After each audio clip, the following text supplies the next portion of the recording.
भावार्थ भगवद्गीता. भगवद्गीतेचा आर्यावृत्तातील मराठी भावानुवाद.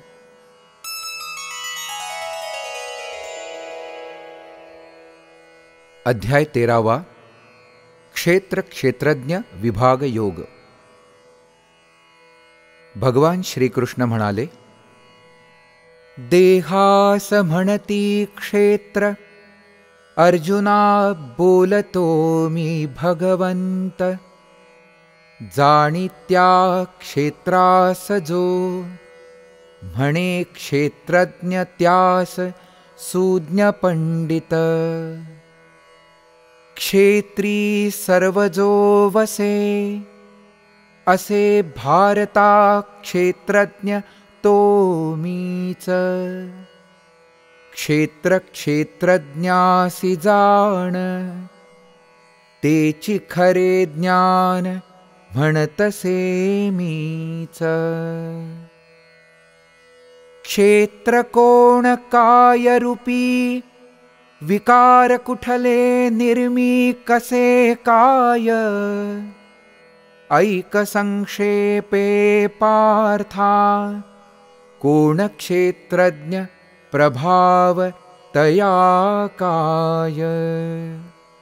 ज्ञान बदले ऋषींनी, अनेकविध पृथक बहुप्रकाराने.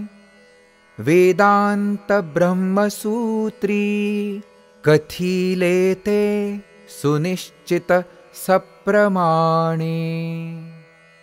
पंचमहाभूतेति, बुद्धि अव्यक्त अहंकार खचित. दश इंद्रिये आणि मन, पार्था पंचेंद्रिय विषया सहित.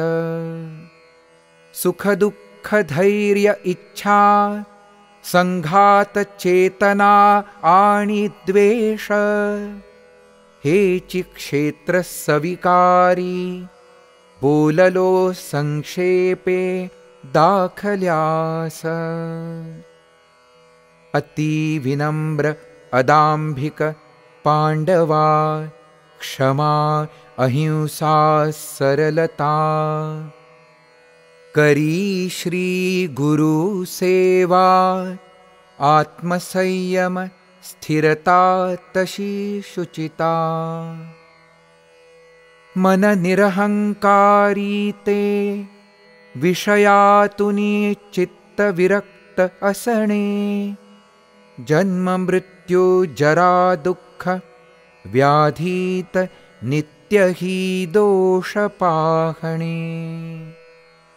कर्मात संगरहित, पुत्र पत्नी गेही अनासक्त.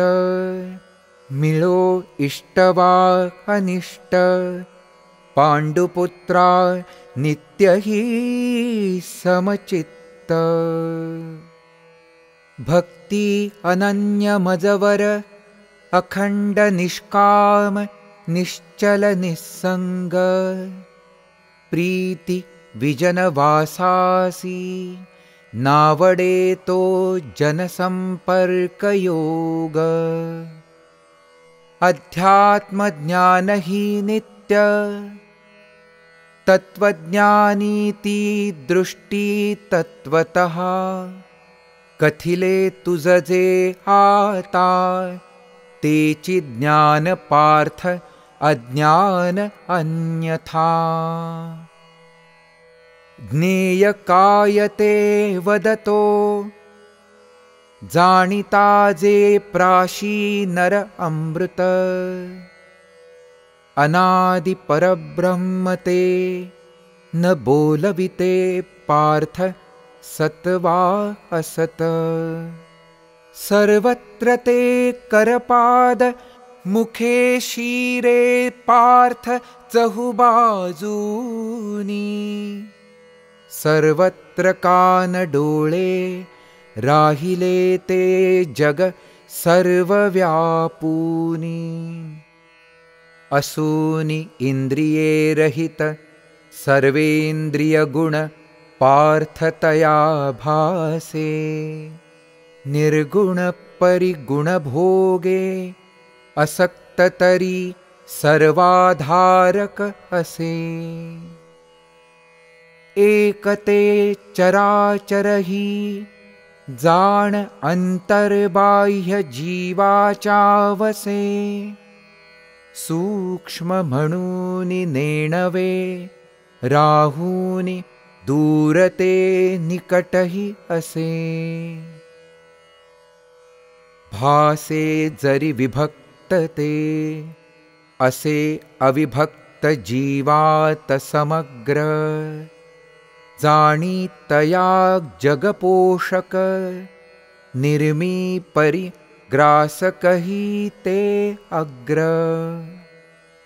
ज्योती ते तेजाची वर्णियले तया तमा पलिकडले। ज्ञान ज्ञेयते पार्था ज्ञानगम्य हि सर्वांतरी वसले। वर्णियले संक्षेपे ऐसे मी ज्ञान ज्ञेय क्षेत्रासी। जाणूनि अर्जुना जे पावी मद्भक्त मम स्वरूपासी। प्रकृति आणिक पुरुष दोहोस धनंजय अनादि जाण। त्रिगुण विकार सर्वही खचित संभवे प्रकृति पासून। कार्यकारणाचे तू कर्तृत्व प्रकृती सच जाणावे। सुख दुःखाचा भोक्ता पुरुषासची तैसा तू मानावे। प्रकृतीस्थ पुरुष असा पार्था भोगी प्रकृतीज त्रिगुण। अधमोत्तमत्या योनी जन्मासि त्रिगुण संगही कारण। साक्षी अनुमोदक जो भर्ता भोक्ता ऐसा महेश्वर। देही ह्या तो राही दिव्य पुरुष दुजा तो परमेश्वर। जाणितो जगी नरजो पुरुष प्रकृती तैसे गुणासही। ना जन्मे पुनरपितो राहो प्रपंची कोणी कसाही। चिंतूनि हृदयी कुणी बघे आत्मा अंतरी ध्यानाने। अन्यते सांख्य योगे पाहती कोणी कर्मयोगाने। अज्ञजरी अध्यात्मी ते ऐकूनि अन्ये भक्तिने भजती। श्रुति परायण जनही कुंतितनया मृत्युसागर तरती। उद्भवे जगी जे जे असोत स्थावर वा मग जंगमते। जाण हे भरतर्षभा क्षेत्र क्षेत्रज्ञ संयोगेचि घडते। नाशे जीव परिहा अविनाशी वसे भूति समत्वे। पाहि परमेश्वर असा जाणी पार्था तोचि खरी तत्वे। सर्वत्र ही समरूपे पाहि परमेश्वर जो समभावे। स्वयेन करी आत्मघात सत्य तोचि परम मुक्त तीस पावे। कर्मे सर्वही येथ जाण लीला प्रकृतीची पार्थ। आत्मा नित्य अकर्ता पाहि जो असे तो पाहि यथार्थ। भिन्न भाव जीवांचे जो देखितो पार्थ एकत्वे ते।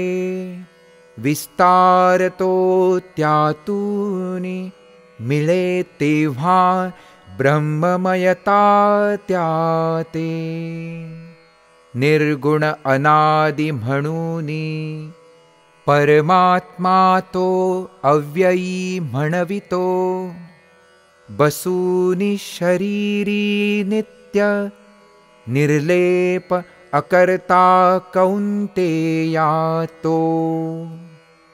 सूक्ष्म म्हणूनि सर्वगत न लिप्ते आकाश जसे कधीही। बसूनि तनुत सर्वत्र न लिपे आत्मा कधी कशानेही। सूर्य गगनी एकला प्रकाशी लोकत्रय हे महात्मा। देहासी सकलहिया भारता तसा उजळितसे आत्मा। क्षेत्र क्षेत्रज्ञ भेद जो ज्ञानचक्षुने धनंजया जाणितो। जनप्रकृती मोक्ष ही जाणतो। ब्रह्मपदी तो पावितो। ब्रह्मपदी तो पावितो।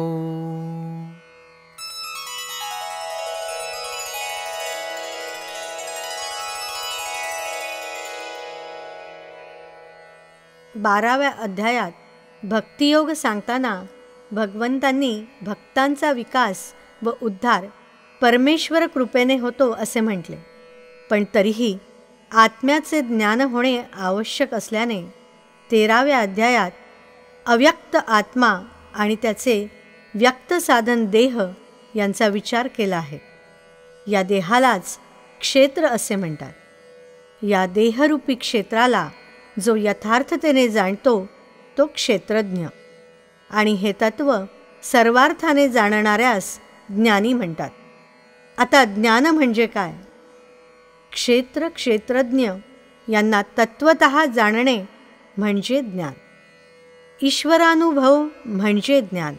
मानसिक बौद्धिक विकासासाठी लागणारे आंतरिक गुण म्हणजे ज्ञान.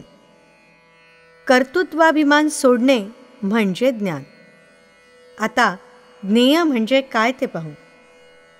जे जाणण्यास योग्य आहे व जे जाणल्याने आपल्याला परमानंद प्राप्त होतो ते ज्ञेय.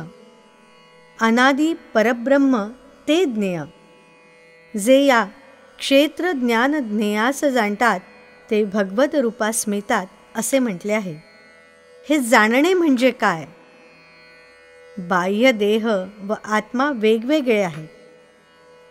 देहाला म्हणजे बाह्य रंगाला सोडून आतील सार घेण्याची सवय लावणे, त्यानुसार सारग्राहक वृत्ती बनवणे, स्वतःचे दोष सुधारण्यासाठी आत्मपरीक्षण करण्यासाठी देहाला व आत्म्याला वेगवेगळे बघणे व आत्मा म्हणजेच मी हे ज्ञान होणे.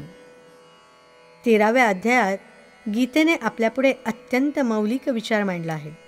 मनुष्य म्हणजे देह नाही तर आत्मा आहे. तत्वमसी. मनुष्य आत्मरूप आहे.